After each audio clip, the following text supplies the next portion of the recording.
The seas and oceans present a source of great mystery for people. The vast waters of the planet have given rise to many stories of pirates and monsters, including the epic tales of Treasure Island and Moby Dick.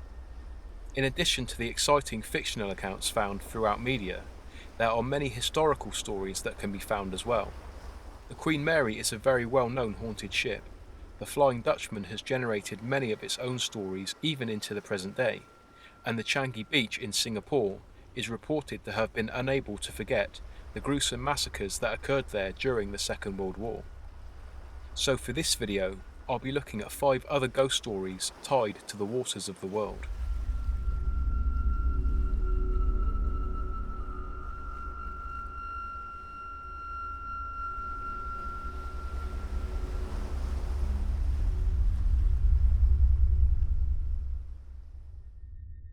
Cruises are an exciting time for many people. They are often some much needed time off, or even a relaxing adventure. The Carnival Conquest sails the Caribbean, including the Bahamas and Bermuda. It has a crew capacity of just over 1,100, a passenger capacity of just under 3,000, and cruise lengths varying from 2 to 9 days. With that many people passing through the ship, it is no surprise that death might occur to some of the occupants. While there is no official number for annual cruise ship deaths, some estimate that 200 people die worldwide while on a cruise each year. Carnival Conquest already has some published deaths in the news, including a worker killed in an unfortunate accident, and an intoxicated passenger who suffered a fatal fall. There are rumours of a woman who suffered a heart attack while out at sea. With these instances happening, it is somewhat unsurprising to find ghost stories mentioned in passing as well. One such story is about a woman who claims to be hard of hearing, getting ready for a night with her husband on board the ship in cabin 6412. As she was checking herself in the mirror, she heard a voice say, "You look beautiful tonight." She was shocked because her husband was on the balcony with the door closed, and she ruled out the TV because it was on the menu channel. While she was confused by the situation, she figured it was possible she heard someone passing by in the hallway. However, when she returned her attention to the mirror, she heard it again.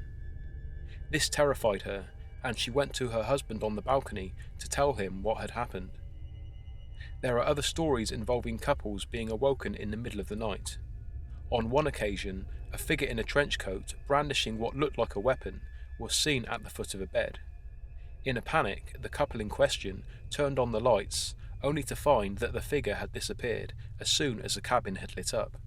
They found the balcony and the door to the room to be locked from the inside, and there were no signs of the intruder anywhere.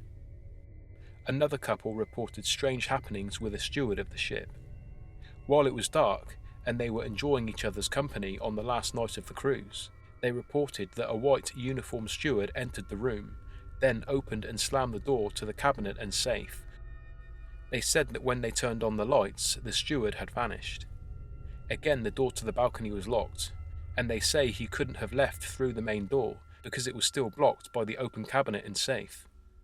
When explaining their experience, they said that they had not had any trouble in the past with the safe and cabinet opening on their own during the voyage, and were happy to leave the ship the next day when the cruise ended.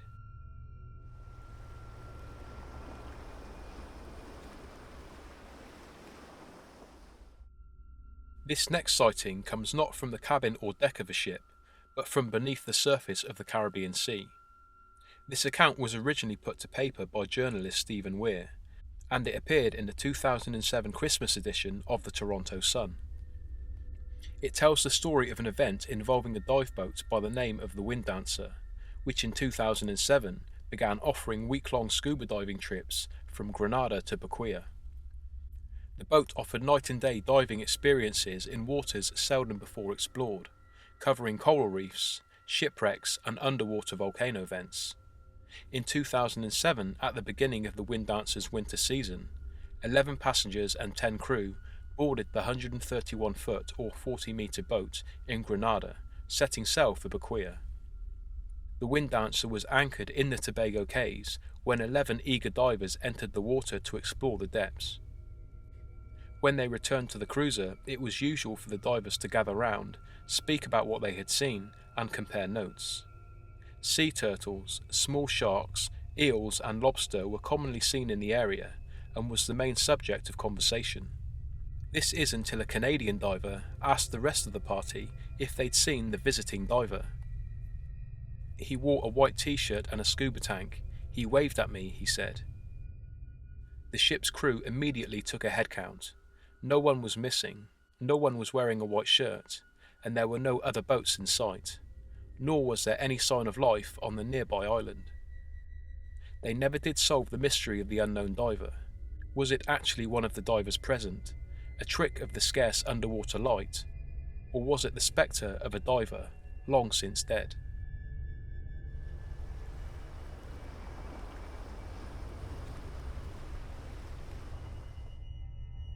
The Palatine Light is a good example of a historical event being turned into a legend.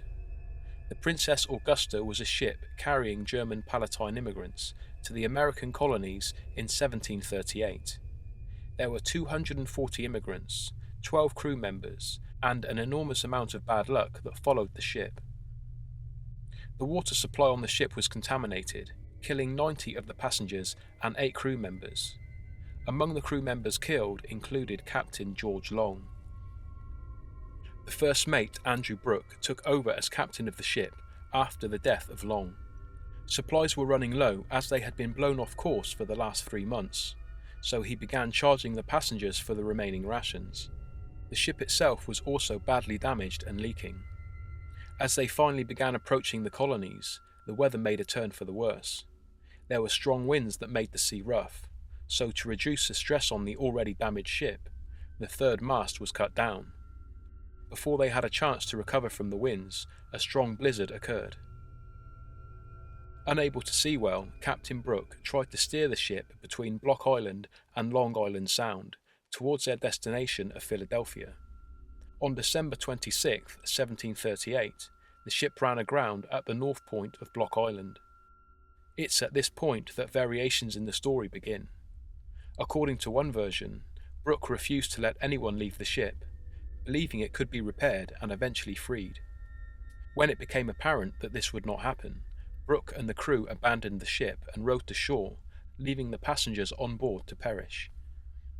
After reaching the shore, the residents of Block Island managed to persuade them to return and retrieve the passengers. When they did, the residents took care of the passengers in their homes, eventually helping them retrieve their belongings from the ship. But around 20 of the passengers perished and had to be buried at Block Island. The mass grave was marked as the Palatine Grave by the locals. The captain and crew were also accused of purposefully running the ship aground in an attempt to kill the passengers and to cover up their mistreatment. The ship itself did later break free, but was destroyed when she drifted into rocks. Another version of the story says the locals of Block Island caused the ship to crash. It was known that there were people who lived on the island that looted wrecked ships in the area, and some assumed that the residents would help cause shipwrecks by standing on the beach with lanterns to lure them in the wrong direction when the weather was bad. This is the version told by John Greenleaf Whittier in his poem The Palatine. The story continues by saying that after the ship was wrecked, the local townspeople boarded the ship and killed and terrorised everyone on board before looting the ship of its cargo. To cover up their crime, they set the ship on fire and freed it to sail before it sank completely. Now legend says that on the anniversary of its wreck, a burning ship can be seen on the sea, a phantom of the Princess Augusta. The light is known as the Palatine Light, in honour of the German immigrants who died on board the ship. Some say the screams of a woman can also be heard. It is supposedly the sounds of Mary van der Line, who was driven mad by the events on the ship and refused to leave. It's said you can hear the horrific sounds of her screams as she died while the ship burned until the phantom spectacle fades from sight.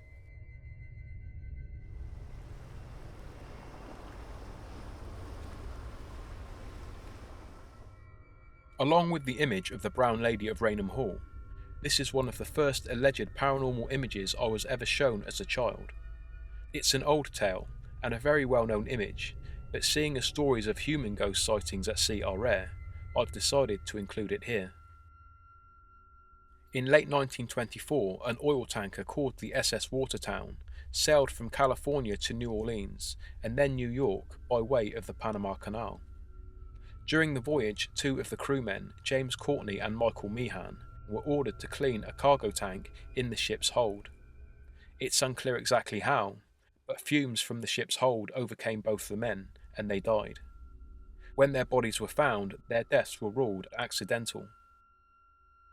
The two men were then buried at sea on December the 4th by order of the ship's captain, Keith Tracy. But that wasn't the last the crew would see of their former shipmates, because the very next day, one crew member reported seeing the faces of the dead men in the waters off the port side of the ship. According to the witness, the two apparitions could be seen for about 10 seconds before disappearing. And this wasn't a one-off sighting. For the next few days, according to the crew, the faces reappeared within the waves of the ocean on a number of occasions. When the ship arrived at its first port of call, New Orleans, the shipping company listened to the captain's retelling of the story, and they suggested that he try to photograph the faces if they appeared again. When the Watertown left New Orleans for its final stop in New York, the faces of Courtney and Meehan did indeed appear again on the ocean's surface. A crew member took 6 photographs of the seemingly enlarged faces before the camera film was safely locked away. Once in New York, the captain saw to it that the film was developed. 5 of the 6 exposures showed nothing more than ocean waves, but the 6th exposure is the one which has become so recognisable to most people with an interest in the paranormal. Described at the time as remarkably clear, it showed the ghostly faces of 2 men that the ship's crew all agreed looked just like James Courtney and Michael Meehan. The story and the photo were first printed in Service Magazine, a publication produced by City's Service Company, now known as Citgo, who were the company who owned the SS Watertown. It was printed again in 1934, when author and paranormal investigator Hereward Carrington covered the story. But it wasn't until almost 30 years later that the image gained worldwide recognition, when writer and researcher Michael G. Mann wrote an article entitled "Ghosts That Pursue a Ship" for Fate magazine in December of 1963. Mann went to the shipping company, who still held the original negatives. The photograph was checked for fraud by New York's Burns Detective Agency, and according to them, there were no signs of manipulation. As the SS Watertown is no more, a worthwhile investigation into possible fakery was unlikely, but in 2010, a writer by the name of Blake Smith approached one of her sister ships, the SS Bold Hill. Blake Smith said that he knew the measurements of the SS Watertown well, and could get a clearer idea using the Bold Hill as a stage. It's pretty clear in the original image that the head-like visions are larger than life-size heads, and this is what bothered Smith the most. He assumed that the heads, if that's what they were, ought to be life-sized, and following his attempt at recreating the image, using a friend's face as a model, he concluded that the heads in the image would have had to have been of significant proportions, and not just somewhat larger than life, as Hereward Carrington had put it. Ultimately, Blake Smith said that the photo had no value of evidence for ghosts. But the question that lingers, especially as the image wasn't widely published for years, is why would the captain, the crew, or the shipping company want to fabricate the image? Blake Smith also rightly raised the possibility of a trick of the light or chance formation of the waves as a reason for the eerie formation. This is of course possible, maybe even likely. Today the whereabouts of the original negative is unknown.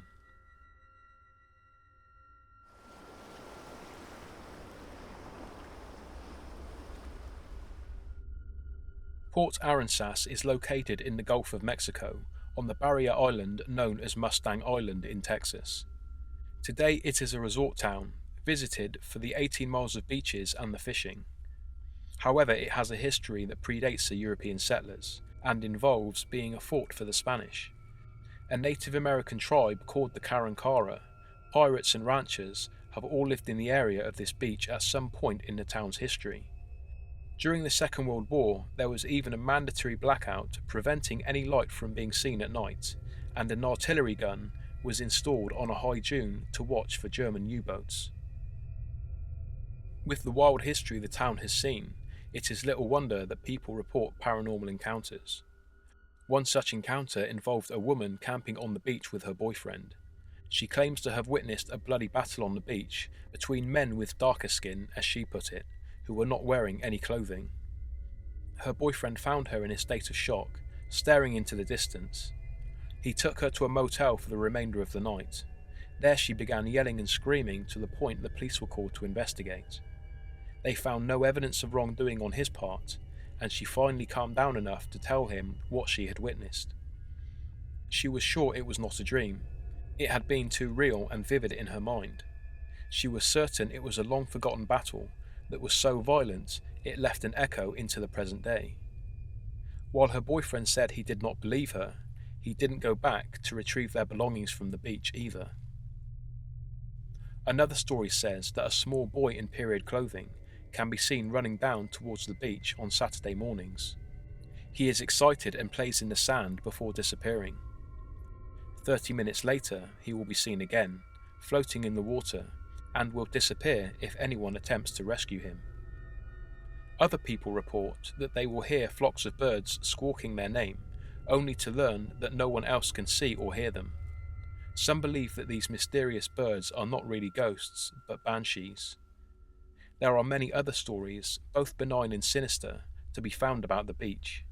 These include spectres walking on the sand, dark figures stalking people, even following them home, and a local hotel, the Tarpon Inn, a structure built just after the American Civil War, boasts many more ghost stories of its own.